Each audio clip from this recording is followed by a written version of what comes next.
देहरादून में ओएनजीसी चौक हादसा आप सभी को याद होगा। आज से ठीक एक साल पहले यानी कि 11 नवंबर 2024 की वो काली रात ओएनजीसी चौक पर हुए दर्दनाक हादसे ने पूरे देश को हिलाकर रख दिया था। इस हादसे में 6 युवकों की ऐसी दर्दनाक मौत हुई थी जिसे याद कर आज भी रूह कांप उठती है। मगर हैरानी की बात तो देखिए कि साल भर बीत जाने के बाद भी इस मामले में अभी तक चार्जशीट कोर्ट में दाखिल नहीं हो पाई है। ये रिपोर्ट देखिए। राजधानी देहरादून का ओएनजीसी हादसा, दर्दनाक हादसे को एक साल पूरा, अभी तक नहीं हुई कार्रवाई, न मिली सजा। आखिर क्यों बन बैठा सिस्टम इतना लापरवाह। राजधानी देहरादून में 11 नवंबर 2024 की वो काली रात जब 7 युवक एक इनोवा कार में सैर के लिए निकले थे, लेकिन उनमें से 6 युवकों को नहीं पता था कि वो सफर उनका आखिरी सफर बनकर रह जाएगा। एक साल पहले राजधानी देहरादून में ओएनजीसी चौक पर हुए भीषण सड़क हादसे ने सबको हिलाकर रख दिया था, जिसे याद कर आज भी पीड़ित परिवार कांप उठता है। उस हादसे में 6 युवकों की दर्दनाक मौत हुई थी, जबकि एक युवक गंभीर रूप से घायल हुआ, जिसका कई महीनों तक निजी अस्पताल में इलाज चला, लेकिन आज भी वो युवक बोल नहीं सकता है। हैरानी इस बात की होती है कि हादसे के एक साल बाद भी पुलिस कोर्ट में चार्जशीट दाखिल नहीं कर पाई। इस हादसे में न तो जिम्मेदारों पर कार्रवाई हुई और न ही उस कंटेनर की जांच पूरी हुई जिससे ये कार टकराई थी।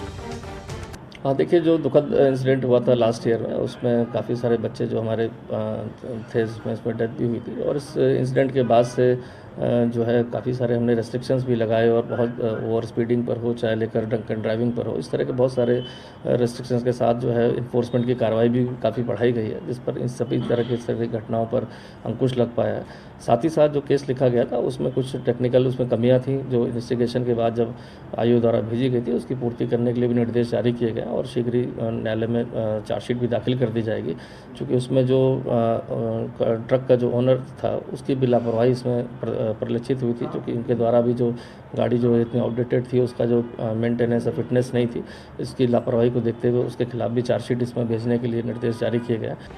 बता दें कि 11 नवंबर 2024 की दरमियानी रात को ये भयानक हादसा हुआ था, जिसके बाद तमाम तरह के सवाल उठे थे। शासन प्रशासन की लापरवाही, ड्रिंक एंड ड्राइव, तेज रफ्तार, स्पीड ब्रेकर, रात में पुलिस की तैनाती, इन सभी मुद्दों को लेकर चर्चा होती रही। कई बदलाव किए गए, लेकिन जो नहीं हुई थी वो इस हादसे में थी कार्रवाई। इस हादसे के बाद सीधे तौर पर आरोप लगाए गए थे कि हादसे में शामिल कंटेनर गाजियाबाद स्थित एक कंपनी के नाम पर रजिस्टर्ड था, लेकिन उसके सभी दस्तावेज साल 2013 में खत्म हो चुके थे, जिसके बाद जांच में भी पाया गया था कि कंटेनर के फिटनेस सर्टिफिकेट, बीमा और रजिस्ट्रेशन तक अपडेट नहीं किए गए थे। फिर भी वो राज्य की सीमाएं पार करते हुए देहरादून तक आया और किसी ने उसे रोका तक नहीं, न पुलिस न परिवहन विभाग ने। एक साल बाद भी न तो कंटेनर के मालिक पर कार्रवाई हुई और न ही रिपोर्ट को सार्वजनिक किया गया। पुलिस इस मामले में आज तक चार्जशीट दाखिल नहीं कर पाई है, जिसके बाद सीधे तौर पर पुलिस की कार्यप्रणाली पर सवाल खड़े होते हैं। पिछले साल 11 नवंबर की वो रात आज भी कई परिवारों के दर्द के निशान बने हुए हैं। जी हाँ, हम बात कर रहे हैं ठीक आज से एक साल पहले थाना कैंट के क्षेत्र के अंतर्गत ओएनजीसी चौक के पास एक तेज़ रफ्तार कार एक कंटेनर में घुस जाती है, जिसकी वजह से 6 लोगों की मौत हो जाती है, जिसमें युवक और युवतियाँ शामिल थी।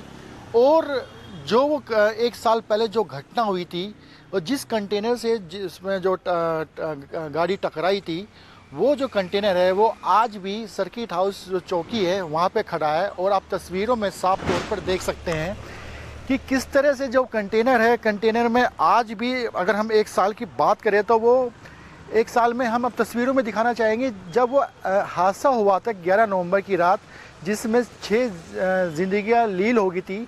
और जो वो गाड़ी थी इनोवा कार, जो इसमें गाड़ी पिछले हिस्से में घुसी थी, तो उसके जो चिथड़े थे काफ़ी हद तक उस टाइम निकाले गए थे। लेकिन आज भी एक साल अगर हम बात करें तो वो भी आज तस्वीरों में आप साफ तौर पर देख सकते हैं कि कितना दर्दनाक वो हादसा था, कि जो इनोवा कार थी वो किस तरह से उसकी जो बॉडी के जो हिस्सा था वो इस कंटेनर में आके लग गया था। और अभी तक जो पुलिस है, पुलिस ने आज तक नहीं उतारी कि एक साल बीत चुका है। एक साल बीतने के बाद भी जो पुलिस ने अपनी जो विवेचना करी है मुकदमे में अब तक अधूरी है, क्योंकि एक साल बीत जाने के बाद भी जो इसकी जो घटना की चार्जशीट है वो कोर्ट में दाखिल नहीं की गई है।